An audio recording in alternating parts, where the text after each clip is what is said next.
Chef Carlos, this guy is full of energy. Private chef, personal chef, someone that loves food. Food is my life. I'm a motivated speaker, consultant. I'm the restaurateur. You name it, that's who Chef Carlos is. Somebody that loves and gravitates for food, for the art of food. I'm an artist. My inspiration comes from my mother and my grandmother.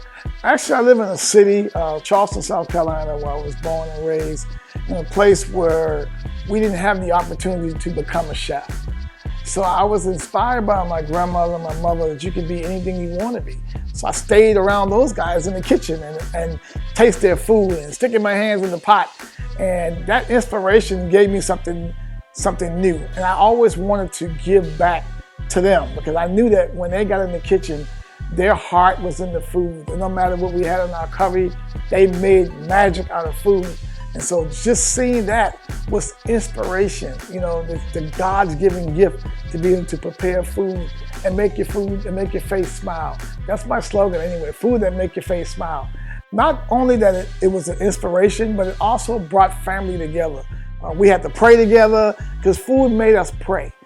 Food made us love each other, you know, so we learned to have dinner together. I think that's what society needs to get back to, the inspiration. And that's my drive right now, to make sure that we can get food back to a place where it brings the family, it brings love back in the house, you know, because love conquers a multitude. So we want to be able to bring food to a place where now we're changing lives and homes. So I'm inspired by that from my grandmother and my mother, who was fabulous chefs.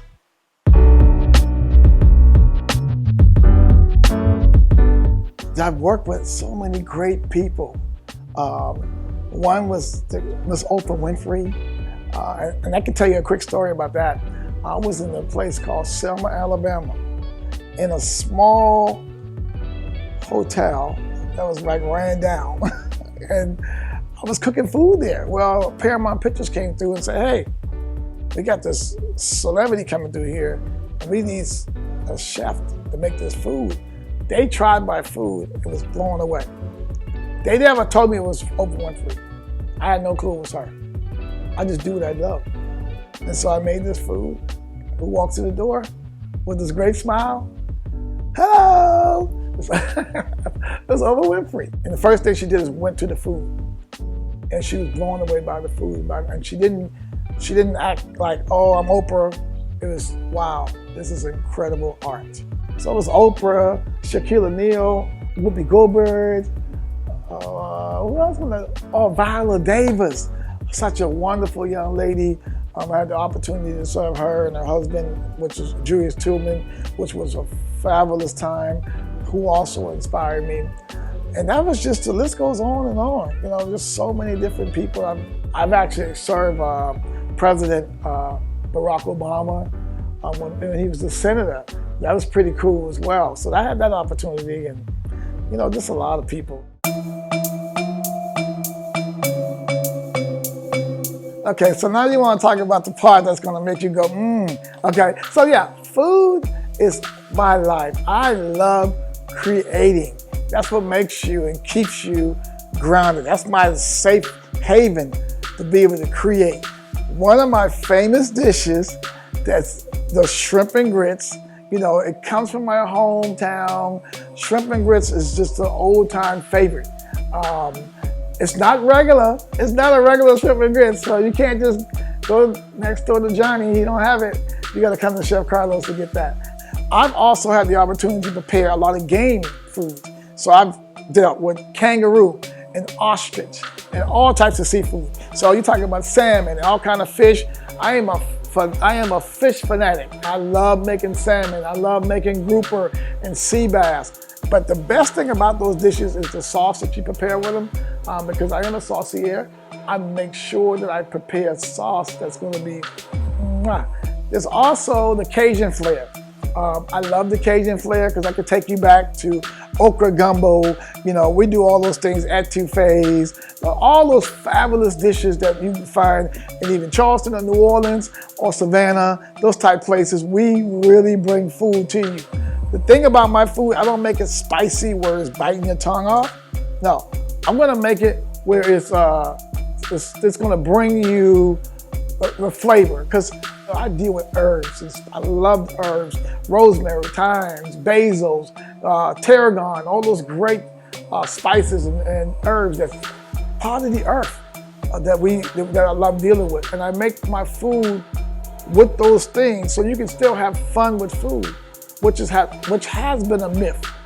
People don't know that food is fun. It's not what you cook, how you cook it.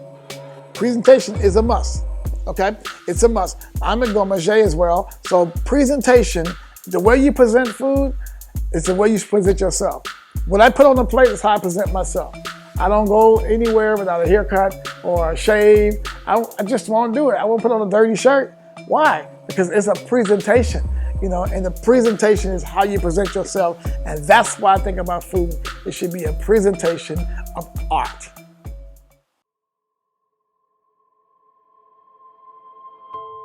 A lot of people didn't have the opportunity or their finances to afford school. And so some of the high-name chefs would not give the opportunity.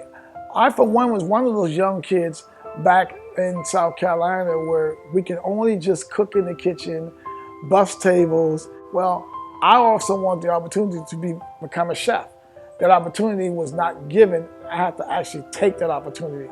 And because I've taken the opportunity, one of the vows I made that I would give back what I have to other young people in poverty-stricken areas and folks that don't have the opportunity. And because cooking is not just an art, it's discipline. It helps the young people to become disciplined today. So now I give back. I work with special needs children. I work with kids that are in juvenile. I want to give because they're there for a reason, because someone didn't take the time with them to give what we call our gift. Because I've seen the hurt, I've seen the pain of young people, I've seen the frustration, but I've also taken time with them and said, I know what it is. You're missing the element or the recipe for your gift.